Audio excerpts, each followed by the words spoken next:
This is KUGAN CASSIUS Rifle TV in association with MTK Global. We're at the public workout here for Joshua Povetkin, fighting on the bill this week. David Price against Sergei Kuzmin.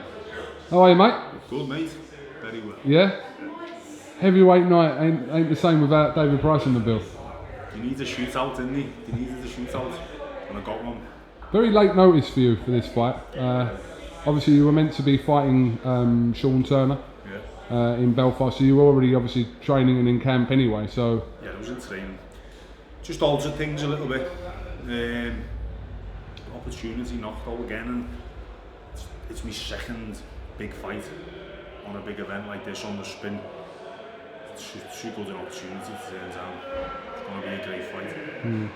I mean, just going back to obviously to your last fight, and we're talking about then seconds in a round, David, the difference between kind of it being your night and it not being your night, so to speak. But I mean, look, that just isn't in that fight. That happens in another couple of fights, hasn't it? You know, the second Tommy Thompson fight with the long count, end of the round. The Christian Hammer fight where I had him down towards the end of the round and ran out of gas. This one, the same again. It's like the nearly man thing. But we put that right on Saturday and that all fades into insignificance. What were your immediate thoughts after that defeat? Because it must have been like a tough defeat because of kind of the position you were in the fight and then how it ended. It must have been kind of difficult to kind of dwell on that. And what were your thoughts kind of in the few weeks after that? I had to make peace with myself straight away. That I had to accept the defeat instead of thinking what could have been.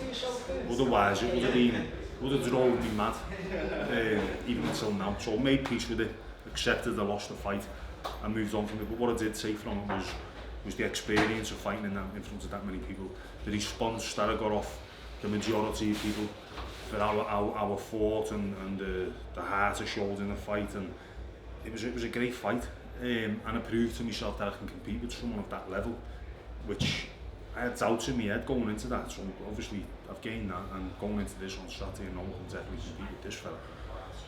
What do you know about Sergei Kuzmin? Obviously relatively unknown, 12-0, 9 KOs. Obviously his record suggests that he punches a little, but how much of him have you seen and how much of him are you aware of? There's not that much to see, but there's enough to know what he's about. You know, I'm aware of his amateur career, but it's another lifetime away. Because he's beat Joe Joyce, has he? He beat Joe Joyce, yeah, but Joe Joyce must have had about 9 fights or something at the time, and Joe Joyce was raw. And he just pulled the rug from under his feet first round. I think it's like a fancy to fight, you know, but otherwise it's like, it's there for the taking. It's immense pressure on you every time you get into the ring. It's like, you know, this is it for David Price now, you know, it's like sink or swim, never, and you sort of come back into positions to put yourself into these fights. Yeah. But where are you in that now? I mean, is it another one of those situations we're talking about? Yeah, of course, yeah. Look, everything's riding on this fight, but every fight's the same for me. Every fight is important as the last, or it's the biggest fight of my life, as was the last fight. But because I came out of that as a winner, even though I lost, this opportunity has presented itself now. But I don't want to be that fella who's goes in defeat and keeps getting a chance against the prospect. I need to go in there and rip this fella apart and take his undefeated record and then move on from that and start being involved in some really big fights. Because all the way through your career, people have kind of always said that, you know, you're one of the best single punch fighters there are in the game at heavyweight boxing, but it's no consolation to you when, like I said, you're not coming out on top in those fights. No, it's not. So, you know, I don't know what to say to that really. It just is what it is. I mean, I'm a big puncher, but I believe now my game is more rounded. I'm happy in my surroundings in the gym. You know, I'm with good people. You know, we're all pushing for the same thing. And I believe I'm coming to my peak as a man. Into my 35th year, I believe I'm peaking as a man, and I'm stronger than ever. And I think, you know, this is my time to achieve what I'm capable of. Where does your confidence levels lie at the moment? Where are they? It depends really, because if not given a fuck is confident, then that's where I am. Do you know what I mean? Yeah. And that's a great way to feel going into a fight. I couldn't give a fuck. I'm carefree. I'm not careless because I'm going to be switched on, but I'm going to go in and let things flow. Do everything I've done in training, just trust for it to happen. Not think about it too much. I've been doing this for 20 years.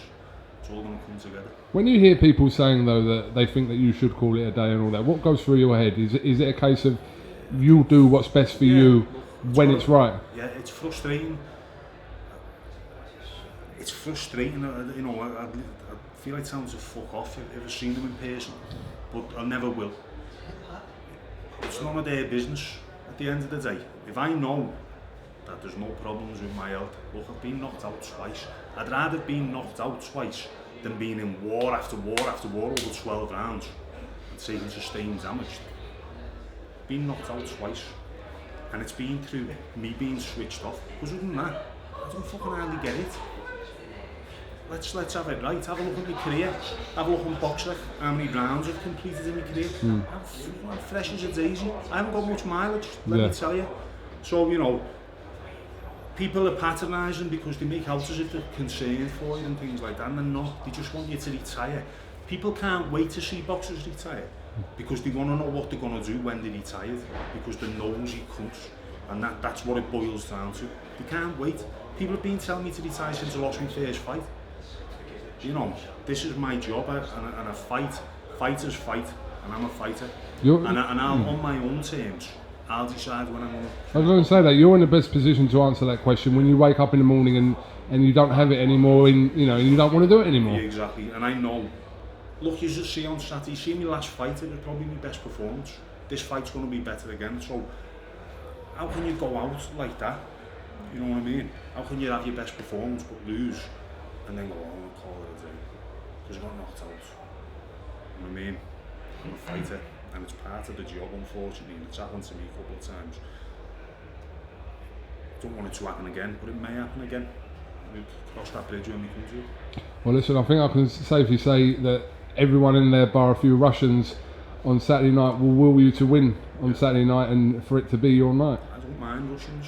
Don't mind. I just meant his team, but you know, no, yeah. Russians are alright. Of course they are. Of course they are. I just meant the people on his team obviously not going to will you to win. Just finally, you've urged Anthony Joshua not to take Povetkin lightly, and is anyone that knows that is you. He won't take him lightly. Too much on the line, and he's too experienced now. He's been involved in big fights from the way it goes. So he's gonna do a job. Are people underestimating Povetkin going into the fight with Joshua? Yeah, probably because of my fight with him. That's what frustrates me. Oh, he got rocked by Price. How the fuck's he gonna beat Joshua? It kind of makes me want him to beat Joshua to make it look better for me. If you know what I mean. I get that. But probably not. You know. Probably not.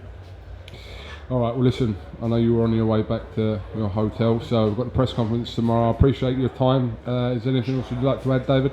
Thanks, lads. All right, top man. Thank you, mate.